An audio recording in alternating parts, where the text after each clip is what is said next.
I appreciate your quest for knowledge. Yeah.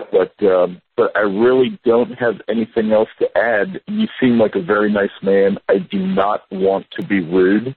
I have told you 4 times now. I have nothing further to add.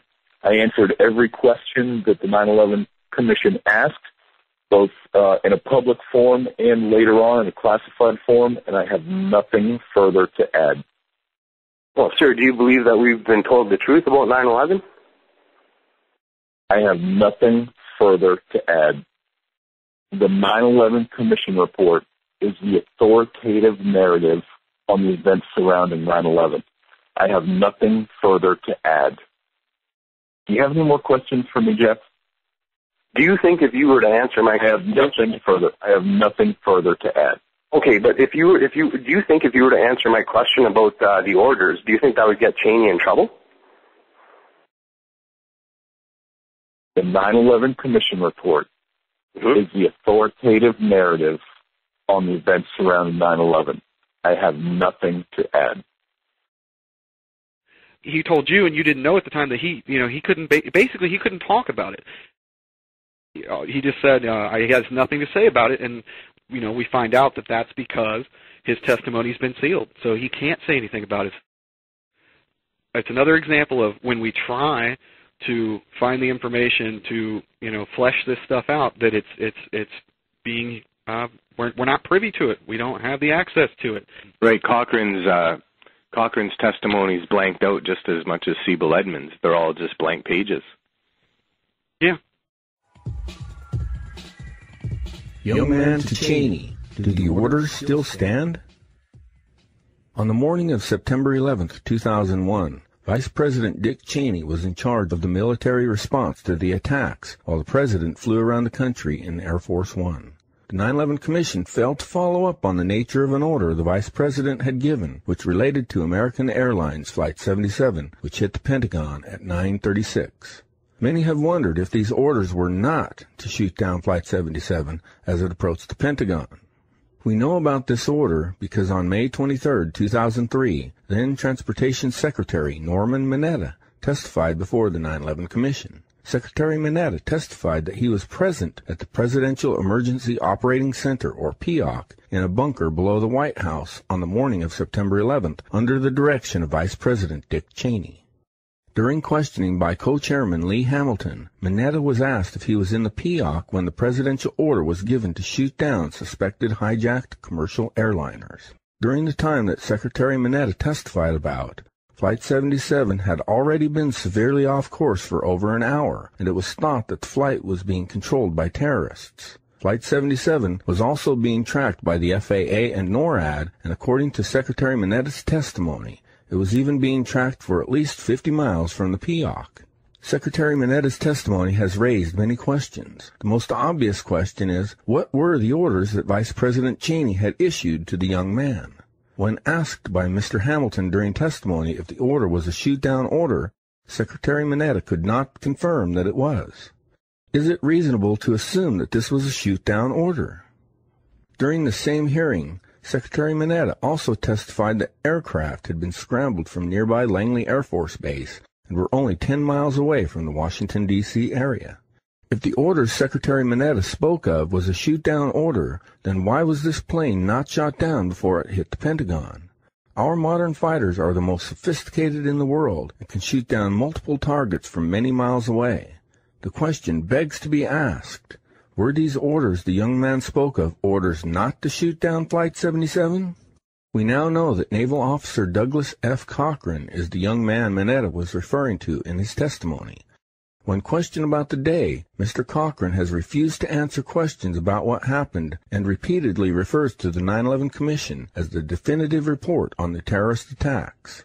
It is another failure of the 9/11 Commission that this testimony by Secretary Mineta was not followed up on.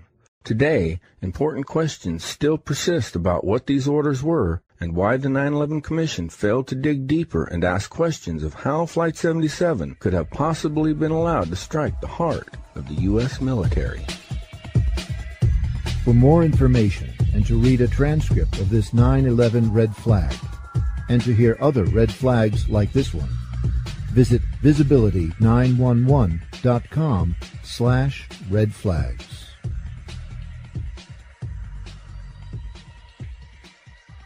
We need to be allowed to view all of this testimony, and a new investigation needs to get all of this unredacted, along with answering all the contradictions in the story. They need to get all of the last investigation and get all of that material unredacted and figure out what's going on. And they need to answer the questions that have been put forward.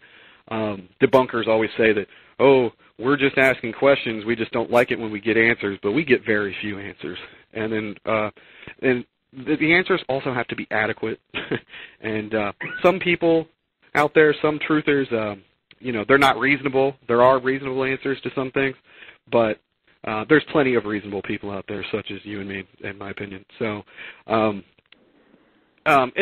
another thing, which is equally counterintuitive as much as the incompetence excuse, is that, and it fits in, with talking about incompetence, is that the head of NORAD and the FAA on 9/11, they were both rewarded for their supposed incompetence with promotions instead of charges of perjury, which we know NORAD officials lied. They said they thought about referring that matter to the Justice Department, yet they didn't. So right there, their incompetence, if we're trying to make sure that something like this never happens again, and it's based on incompetence, you think you would throw out the incompetent people and change the things that went wrong, All right, so the reason we're doing this is we did an interview recently. I did an interview with Jeff and Adam, also from the 9/11 debunking blog, Debunking the Debunkers blog. And I wrote quite a bit of reference material so I could correct any times that I misspoke and kind of expand upon topics that I didn't have time to expand upon during the interview, or that I've just, with some further research and with doing reference material, I've found some other information to add to it.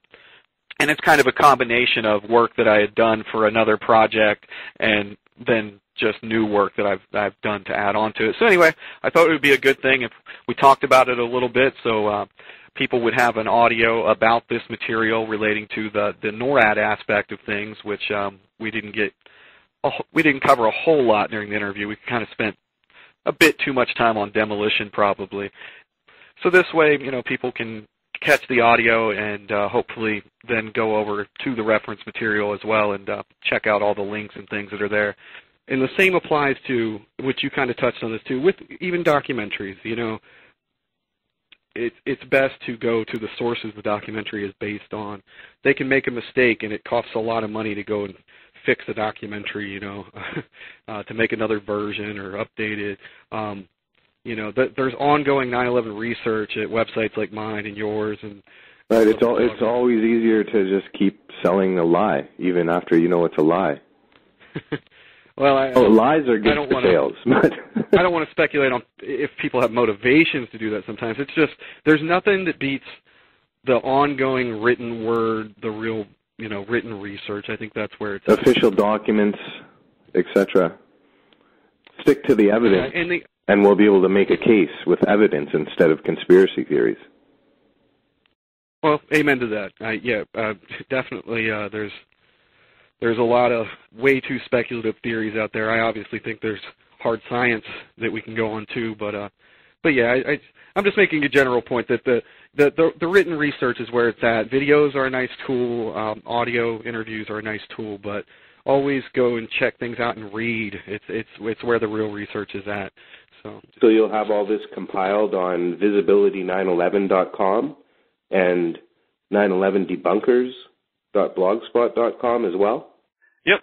And after we get this the interview out there, we'll also put it on YouTube, and I'll probably compile it in a couple different places. And that's what I like about this. I mean, I'm basically going over written points and expanding on them a little bit and, talking with you about it a little bit. But I think the good thing is somebody might find this on YouTube that didn't find the post, and that way they'll then get led to the written material. So, right, this is a good reference for the written material that you've compiled.